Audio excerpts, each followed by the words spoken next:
My name is Emma Chin. I'm 29 years old. Today, I pitched my $800,000 business plan to my father and brother at their Manhattan investment firm. They laughed, dismissed it as a joke, and told me to start at entry level. I walked out, heart racing, unaware I was already on the path to a $5.8 billion fortune. The mahogany conference table at Chin and Associates Investment Group gleamed under recessed lighting. 20 floors above Manhattan's financial district, my father's corner office offered views of the Hudson River and enough square footage to house a small family. I sat in the least expensive chair, the one reserved for interns and disappointing children, while my brother Marcus occupied the leather throne to Dad's right. So, Emma, Dad didn't look up from the document I'd spent 3 months preparing. You want us to invest document $800,000 in this? What did you call it? Data stream analytics, I said quietly. It's a predictive algorithm for data analysis. Marcus cut me off, his Princeton ring catching the light as he gestured dismissively. Yeah. We read the summary. All 5 pages of buzzwords and wishful thinking. It's a 40-page proposal, I corrected. The summary is 5 pages. The technical specifications, market analysis, and financial projections make up the rest. Right. Marcus leaned back, his $3,000 suit straining slightly across his shoulders. At 32, he'd been working at Dad's firm for 8 years, managing portfolios worth hundreds of millions. Emma, let me save us all some time. This is garbage. Dad's pen paused on the he still hadn't looked at me. Marcus let her present. Why? So she can waste more of our time with her little computer project. Marcus shook his head. Dad, she's 29 years old. She's been out of college for 7 years. She's never held a real job, never managed a team, never done anything except play around with coding tutorials in her apartment. I have a degree in computer science from MIT, I said, which you've done nothing with. Marcus finally met my eyes. Emma, your business ideas are jokes. They've always been jokes. Remember the app you wanted to build in college? The one that would revolutionize social networking, or the platform you pitched 3 years ago that was going to transform online education? Those were different. They were failures just like this will be. Marcus tapped my proposal with one finger. Data stream analytics sounds impressive, but you know what it actually is. It's another half-baked idea from someone who thinks watching YouTube videos about entrepreneurship makes them qualified to run a company. I kept my hands folded in my lap, my voice steady. I've spent 4 years developing this algorithm. I've run it against real market data. The predictive accuracy is, let me stop you right there. Dad finally looked up, his reading glasses perched on his nose. Robert Chin had built his investment firm from nothing, turning a small inheritance into a $400 million operation. He was brilliant with money, ruthless in business, and utterly convinced that his children's worth was measured by their ability to match his success. Emma, I've been in this business for 35 years. I've seen thousands of pitches, and I can tell you right now, this isn't going anywhere. You haven't even read the technical section. I don't need to. He removed his glasses, folding them with careful precision. You're asking for $800,000. Do you have any idea what kind of due diligence we do before investing that kind of money? What kind of track record we expect to see? I know it's a significant amount. It's not the amount, Marcus interrupted. It's the fact that you have zero credibility, no business experience, no successful ventures. Nothing that would make any serious investor look twice at this proposal. I have the algorithm, I said. I have proof of concept. I have beta testing results from what your friends, other failed entrepreneurs you met on Reddit. Marcus laughed, the sound sharp and cruel. Emma, come on. This is embarrassing. Dad closed the proposal, pushing it across the table toward me. I appreciate you putting this together. I can see you worked hard on it. But Marcus is right. You need real-world experience before anyone will take you seriously. I have experience. Coding in your apartment is an experience. Dad said, managing a team is experience. Meeting payroll is experience. Making hard decisions about people's livelihoods, that's experience. You have none of that,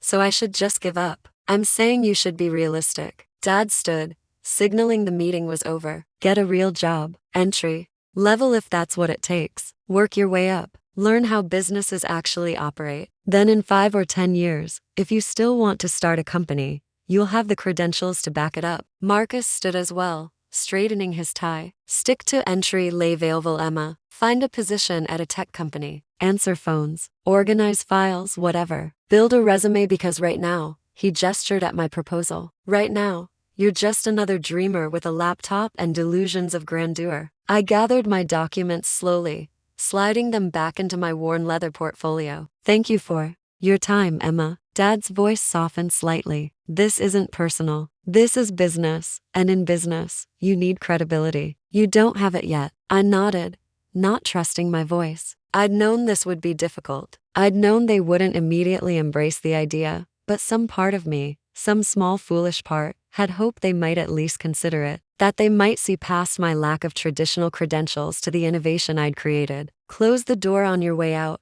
Marcus said, already turning back to his computer. I left the conference room, walked past the assistant desk, and took the elevator down 20 floors. My reflection in the polished metal doors showed a young woman in a department store suit holding a rejected proposal, trying not to cry. My phone buzzed as I stepped onto the street. A text from my mother. How did the meeting go? Did they agree to invest? I didn't respond. Instead, I walked to the nearest coffee shop and ordered a black coffee I couldn't really afford. My savings account had $3,847 in it. My apartment cost $2,200 a month. I had at best 2 months before I'd need to find that entry-level job Dad and Marcus insisted I needed, or I could do what I'd been planning to do anyway. I pulled out my laptop, connected to the coffee shop's Wi-Fi, and opened an encrypted folder. Inside were documents I'd been preparing for 3 months. Incorporation papers for data stream analytics, trademark applications, and most importantly, a list of angel investors who specialized in early-stage tech companies. The proposal I'd shown Dad and Marcus was real. The algorithm was real. The beta testing results from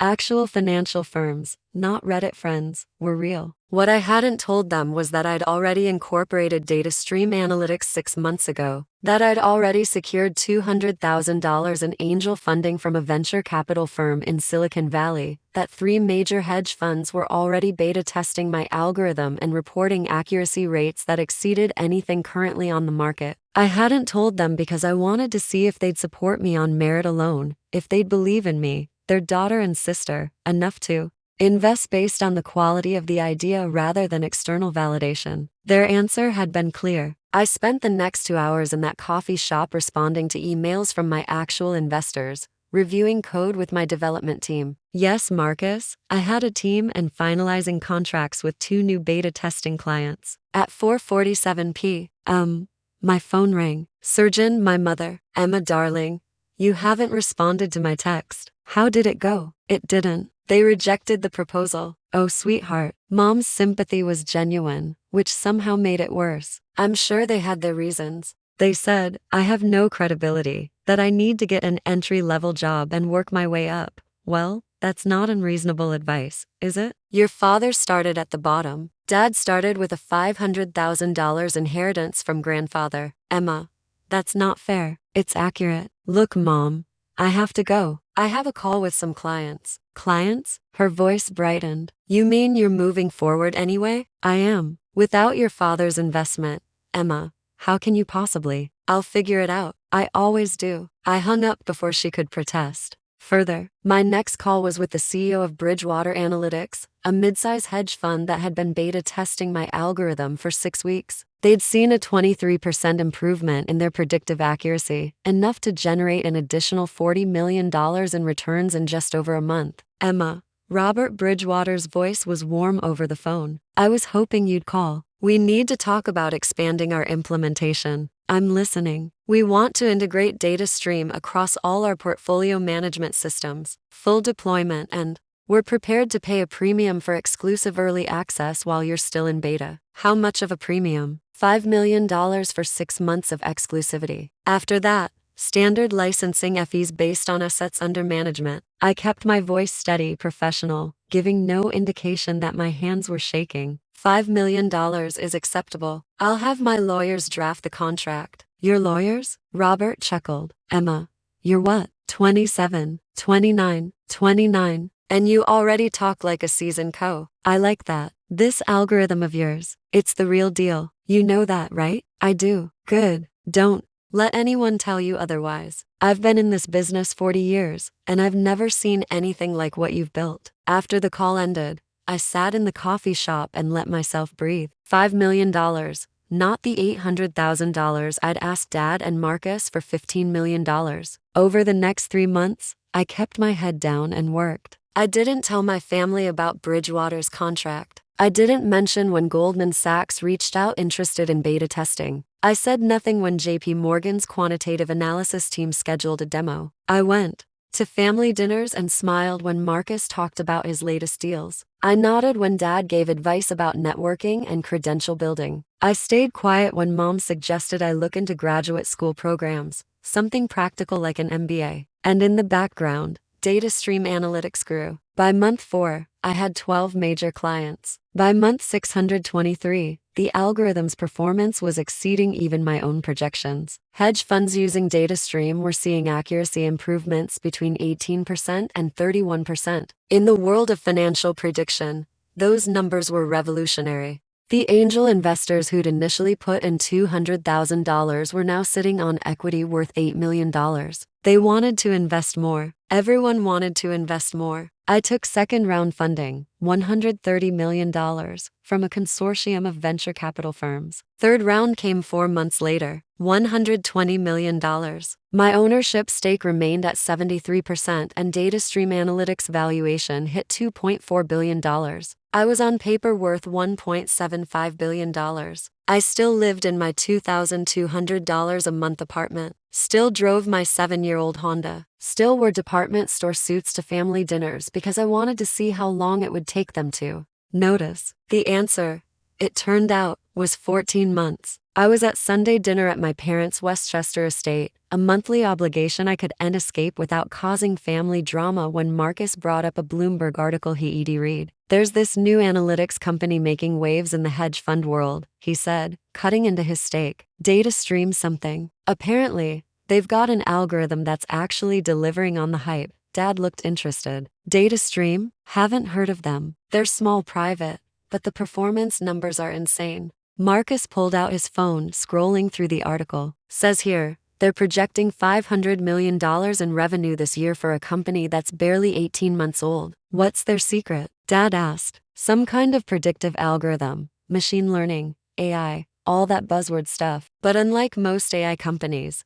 this one actually works. Marcus paused, reading. The founder is anonymous, won't do interviews, very secretive. I continued eating my salad, keeping my expression neutral. Mom smiled at me from across the table. Emma, darling, this sounds like the kind of thing you were interested in. Didn't you have that proposal about data analysis? Something like that, I said quietly. You should look into working for them, Dad suggested. A company like that growing that fast, they'll need good people. It might be a way to get your foot in the door. Maybe, I said. Marcus snorted. Dad, they're not going to hire Emma. Companies like DataStream want people with elite credentials. MIT grads who've worked at Google or Facebook, not someone who's been unemployed for the last year. I haven't been unemployed. Freelancing doesn't count. Marcus waved his hand dismissively. Trust me, Emma, companies at that level aren't interested in resume gaps and failed proposals. I set down my fork carefully. How do you know I've been freelancing? What else would you be doing? You're not working anywhere. You're not in grad school. You're just around. Marcus shrugged. Look,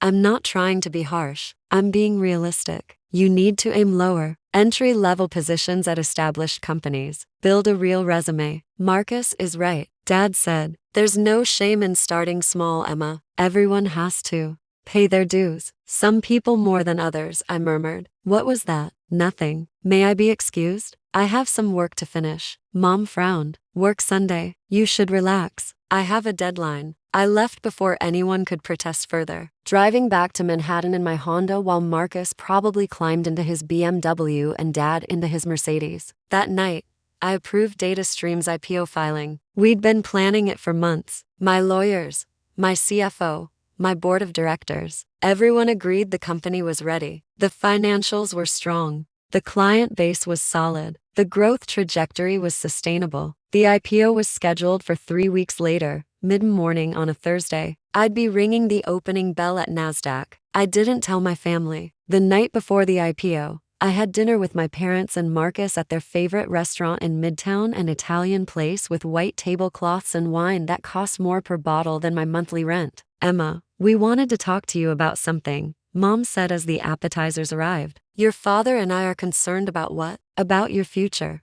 Dad leaned forward, his voice gentle but firm. You're 29 years old. You're not getting any younger, and frankly, your lack of career progress is becoming worrying. Marcus nodded. We've been talking and we think you need professional help. Career counseling, maybe therapy to work through whatever's blocking you from moving forward. I'm not blocked. Emma, you've been unemployed for over a year, Mom said, living off savings, doing odd jobs. That's not sustainable and it's not healthy. We want to help you, Dad said. We've talked to a career counselor who specializes in helping young adults who have lost their direction. He's excellent, very compassionate. I haven't lost my direction. Then what have you been doing? Marcus challenged. Seriously, Emma, what do you do all day? I took a sip of water considering my answer. I could tell them. I could explain about DataStream, about the IPO happening in 12 hours, about the fact that by this time tomorrow, I'd be one of the youngest self-made billionaires in technology, but I didn't. I've been working on projects, I said instead. Projects? Marcus laughed. Right, more. Business proposals that will never go anywhere. Something like that. Dad sighed. Emma, please take this seriously. We're offering to help to pay for counseling to use our connections to get you interviews, but you have to meet us halfway. What kind of interviews? Entry-level positions, Marcus said. Administrative work. Junior analyst roles, things appropriate to your experience level. My experience level? Yes, you need to be realistic about where you are in your career. Marcus leaned back as the waiter delivered his entree. Look, I know it's hard to accept that you're starting from zero at almost 30, but that's the reality. The sooner you embrace it, the sooner you can start building something real. I nodded slowly. You're right, I should be more realistic. Good, Mom beamed. That's a mature attitude, sweetheart. We're proud of you for listening. I've actually been thinking about making some changes, I continued. Big changes. That's wonderful, Dad said. What kind of changes? I'll tell you tomorrow. After the market opens? Marcus frowned. After the market opens. What does that have to do with anything? You'll see. The next morning, I woke at 500 a.m. I showered, dressed in a navy suit I'd had custom-made for this occasion, and took a car service to Times Square. The NASDAQ building was already buzzing with activity. Camera crews, journalists, analysts waiting for the morning's biggest IPO. DataStream Analytics opening price projected at $87 per share. My CFO met me in the lobby, grinning, ready to become very publicly wealthy, ready as I'll ever be. At 9:30 a.m. Exactly. I stood on the NASDAQ platform and rang the opening bell. Cameras flashed. Journalists shouted questions. The digital displays showed DataStream's ticker symbol lighting up. Shares trading. The price climbing $87, $94, $13, $118 by 9:45 a.m. DataStream Analytics had a market capitalization of $7.2 billion.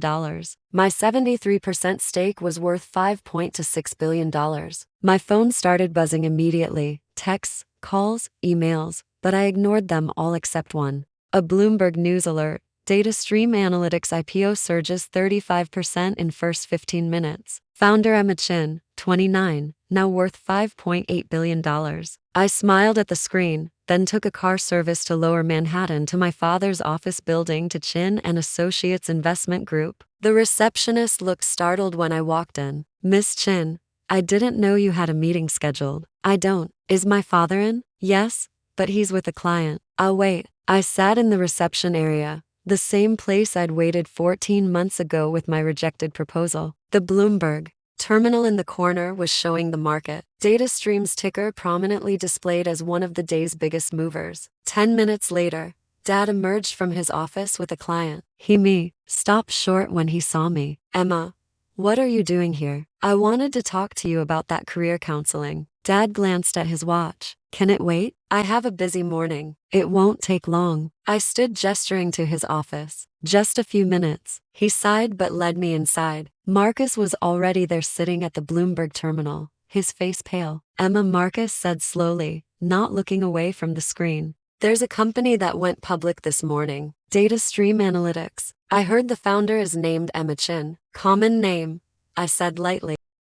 Dad's voice was sharp. What's going on? Marcus finally turned to face me. Tell me this isn't you. This isn't me, I said. Then I paused. Actually, that's a lie. It is. The silence in the office was absolute. What? Dad's voice was barely a whisper. I pulled out my phone, opening the Bloomberg article. Data Stream Analytics went public this morning. Opening price was $87 per share. It's currently trading at $121. The company's market cap is $7.2 billion.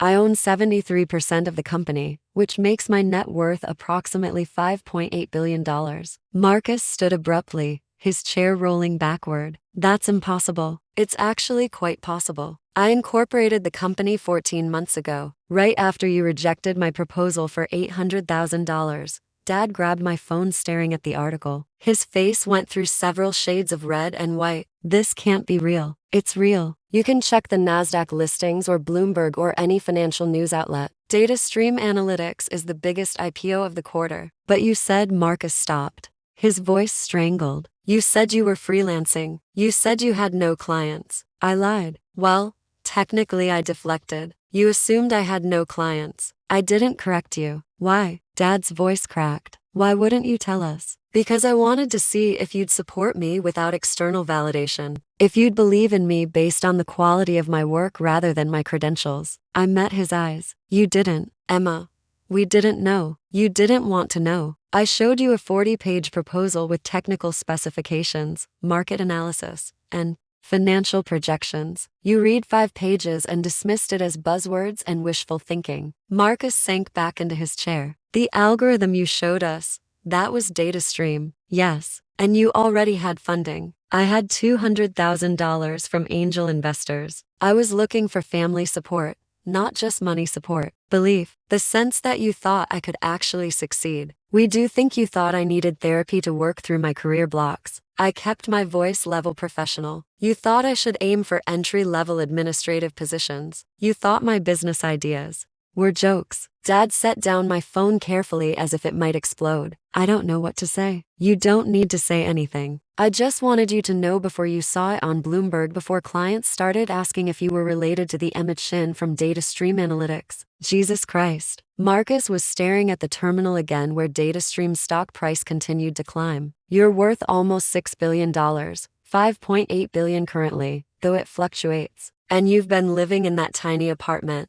driving that old Honda. I like my apartment and the Honda runs fine. Dad finally found his voice. Am I? We made a mistake. A terrible mistake. If you'd known, you would have invested. But you didn't know and you dismissed me anyway. That's the point. Dad, you judged me based on your assumptions rather than my actual capabilities. We were trying to protect you. You were trying to protect your own egos. You couldn't accept that I might actually know more about this industry than you do. That my buzzwords were actually cutting-edge technology. That my wishful thinking was based on solid research and development. The office phone rang. Dad's assistant, Mr. Chin. You have several calls holding. Bloomberg News, CNBC, The Wall Street Journal. They're all asking if you're related to Emma Chin from Data Stream Analytics. Dad, press the intercom button. Tell them I'll call back. They're quite insistent, sir. I said, I'll call back. He released the button and turned to me. Emma,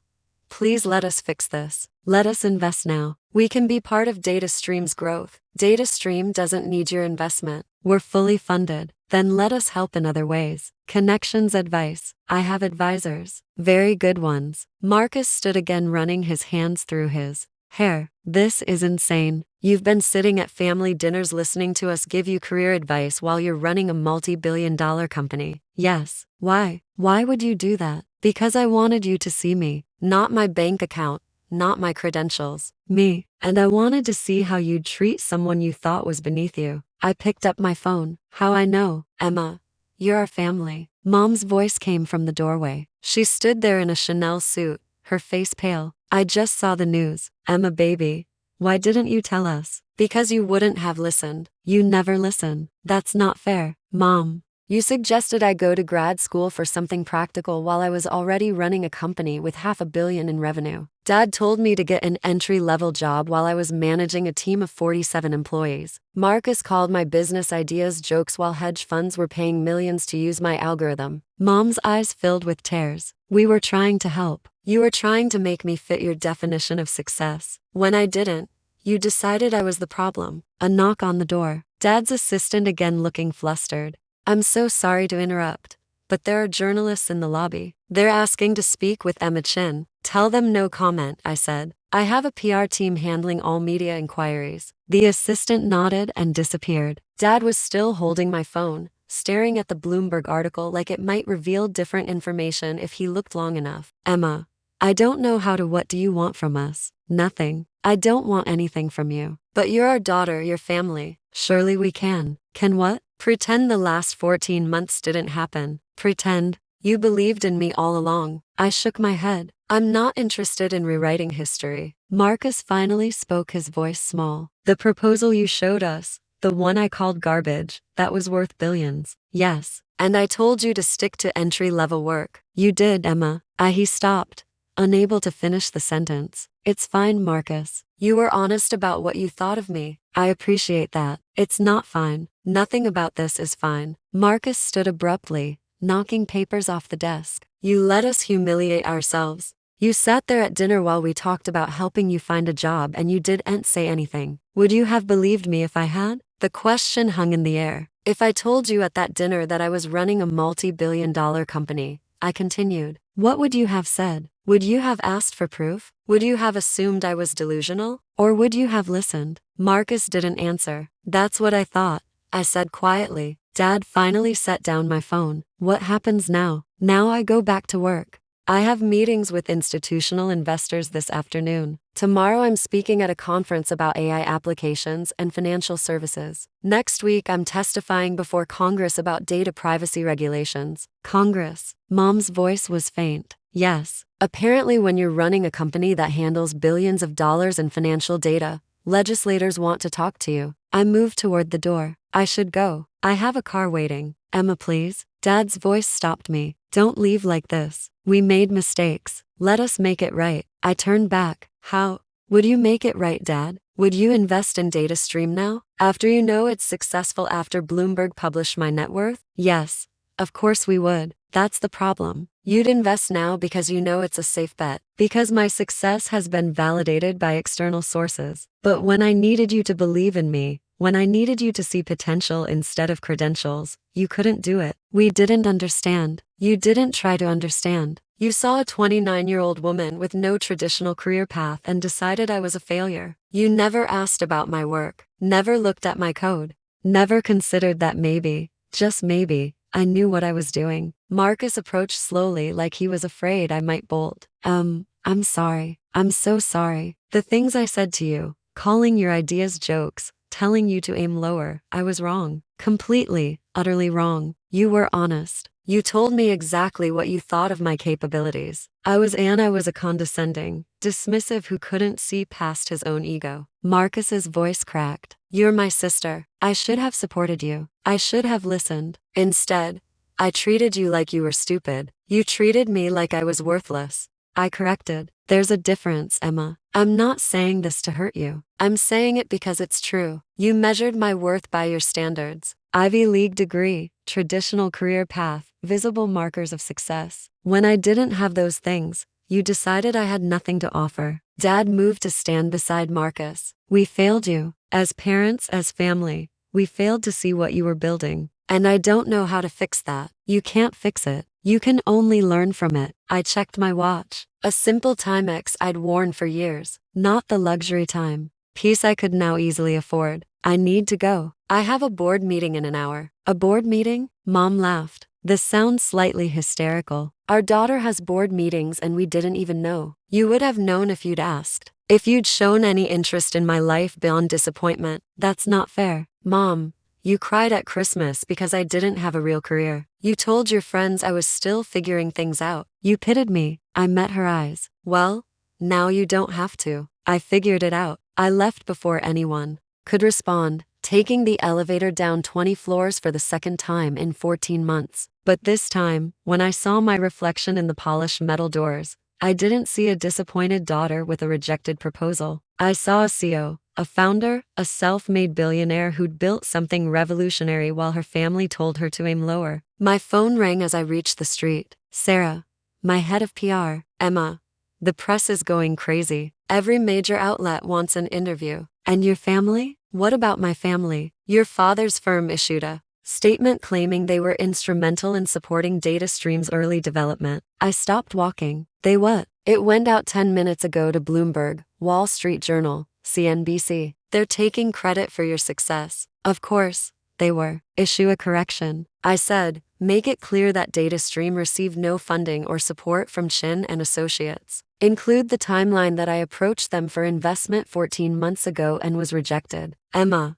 are you sure that's going to create a media firestorm? I'm sure the truth matters. Hey, I'll draft something and send it for your approval. I hung up and continued walking to where my driver waited. Not a Honda anymore. I'd finally upgraded to a Tesla, though I still lived in the same apartment. Some changes were necessary, others weren't. That evening, the correction went live. Every news outlet that had published my father's false statement ran updates with DataStream's version of events. The narrative shifted from supportive family helps daughter succeed to family rejects daughter's proposal. Daughter builds billion-dollar company. Anyway, social media exploded. DataStream trended for 3 days. Think pieces appeared about family dynamics, gender bias in investment decisions, and the importance of believing in unconventional paths to success. My parents' phones wouldn't stop ringing. Marcus' LinkedIn was flooded with comments. Chin and Associates' reputation took a visible hit. Several clients quietly moved their portfolios elsewhere, uncomfortable with the firm's treatment of their own family member. I didn't feel guilty. I felt free. A week later,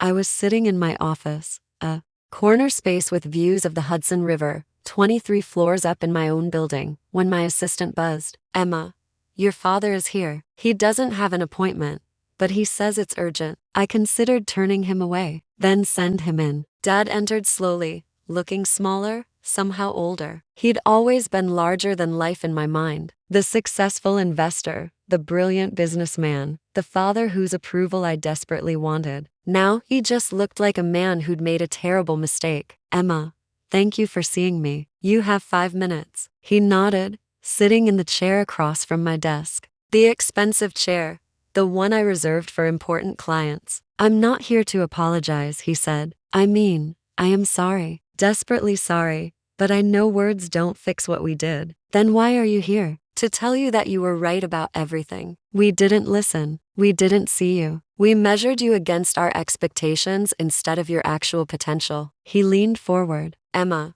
I've been in finance for 35 years. I've reviewed thousands of proposals, and that day in my office when you showed me DataStream, I should have recognized what I was looking at, but you didn't. I didn't. Because I couldn't see past my own prejudices. You were my daughter. You didn't have the traditional markers of success. So I dismissed you. He smiled sadly. I taught you to be brilliant, and then I punished you for thinking differently than I do. Yes, I can't undo that. But I want you to know I see you now. I see what you built, and it's extraordinary. I didn't respond immediately. I looked at my father, at his expensive suit and his regret, and I felt nothing. No anger, no satisfaction, just a quiet certainty that I'd been right to trust myself over his judgment. Thank you for saying that, I said finally. But it doesn't change anything. I know. I wanted you to hear it from me that you were right and I was wrong, and what you built is more impressive than anything I've done in my entire career. Okay. He stood, moved toward the door, then stopped. For what it's worth, I'm proud of you. Even though I have no right to be, even though I did everything possible to undermine your confidence, you succeeded anyway. That's remarkable. After he left, I sat in my office and watched the sun set over the Hudson. My phone buzzed with notifications: investor, calls to return, media requests to decline, board decisions to make. I thought about that conference room 14 months ago, about Marcus calling my ideas jokes, about Dad telling me to stick to entry-level work, about the way they dismiss me without really listening. And I thought about the Bloomberg headlines, about the NASDAQ opening bell, about the fact that data stream analytics was changing how the financial world understood predictive data. I'd built something extraordinary, not because of my family's support, but in spite of their dismissal, and that was worth more than any apology could ever be. My phone buzzed again. A text from an unknown number. Saw your story on Bloomberg. Similar thing happened to me with my family. Just wanted to say thank you for not backing down. You proved they were wrong. That matters. I smiled and saved the message because that was the point,